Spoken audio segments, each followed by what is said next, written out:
Most men fill their hours with distractions they call hobbies. Scrolling, gaming, endless consumption. But the ancient Stoics understood something modern society has forgotten.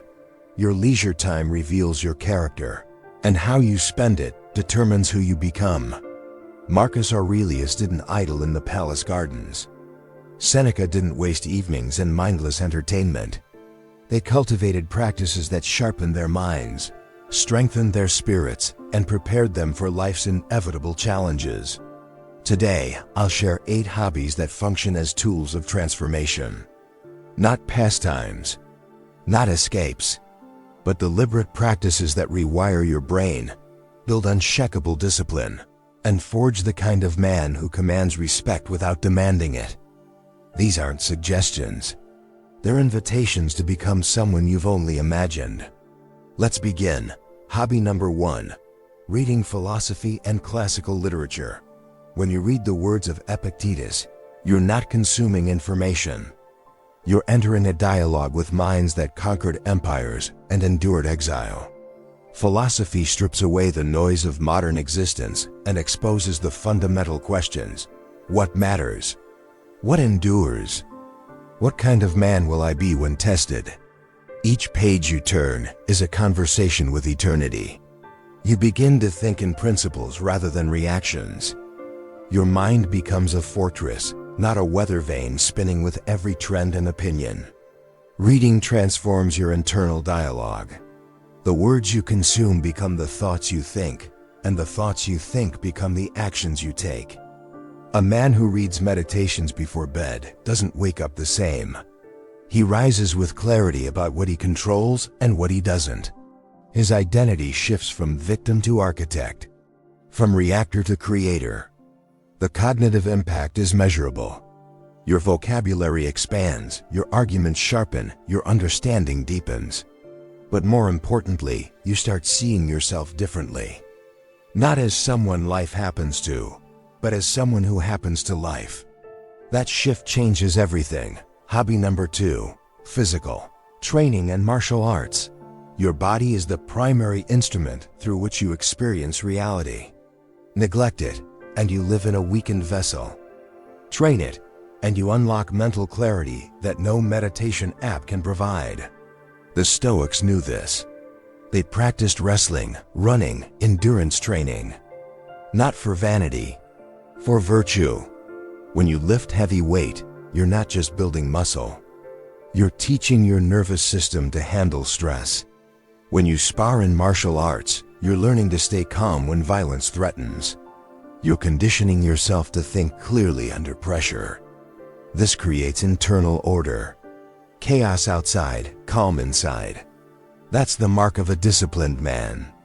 Physical training is moving meditation. Each rep is a repetition of self-discipline. Each round is proof you can endure. Your creativity flourishes because a strong body houses a strong mind. Blood flows. Oxygen circulates. Neural pathways fire with precision. You stop feeling sluggish and start feeling capable. And capability breeds confidence. Not the loud, performative kind. The quiet, unshakable kind that doesn't need validation because it's been earned in sweat and repetition. Hobby number 3. Public speaking and rhetoric. Language is power. The man who controls language controls rooms, negotiations, relationships. The Stoics mastered rhetoric not to manipulate, but to communicate truth with precision and force. When you study public speaking, you're learning to organize chaos into clarity, to take complex ideas and make them accessible, to stand before scrutiny and remain unmoved. This builds confidence that permeates every area of your life. You stop mumbling through meetings. You stop avoiding difficult conversations. You speak with authority because you've trained your mind to think under observation.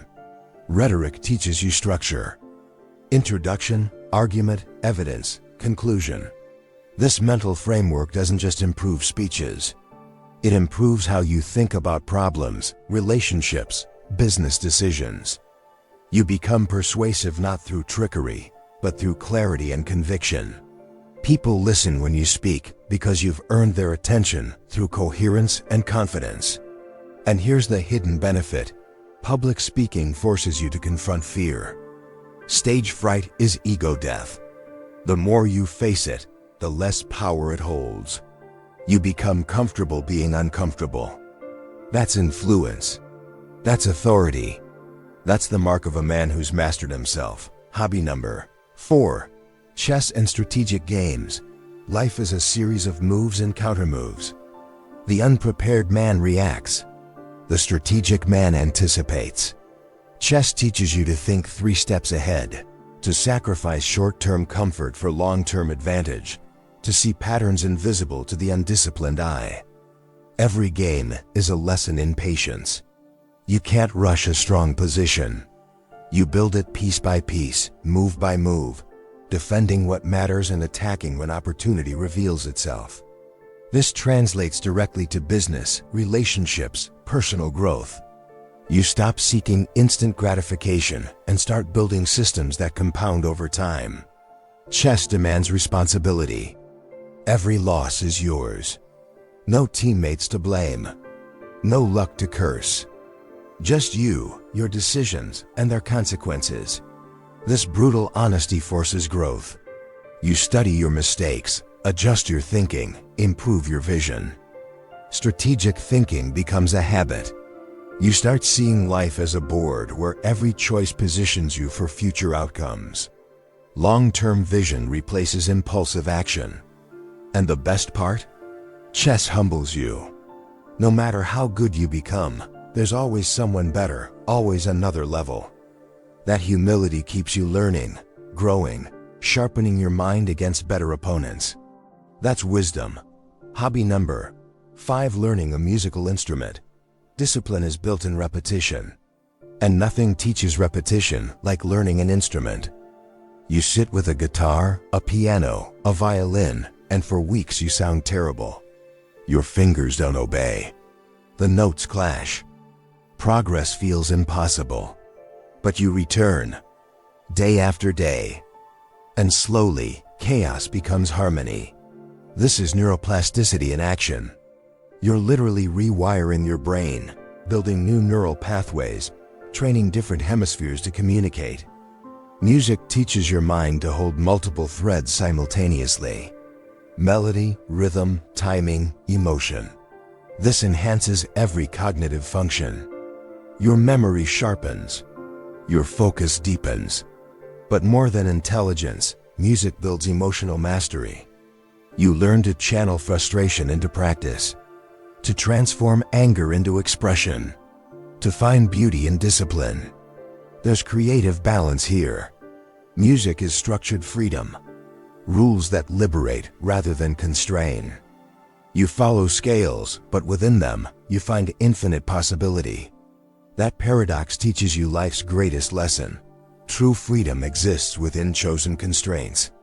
The undisciplined man is enslaved by impulse. The disciplined man is liberated by structure. Music proves this every time you play. Hobby number 6. Gardening and cultivating nature. A seed doesn't rush. It germinates in darkness, pushes through soil, reaches toward light, all according to natural law. Gardening teaches patience that modern life destroys. You can't force a tomato to ripen faster. You can't negotiate with seasons. You submit to reality and work within its constraints. This is systems thinking.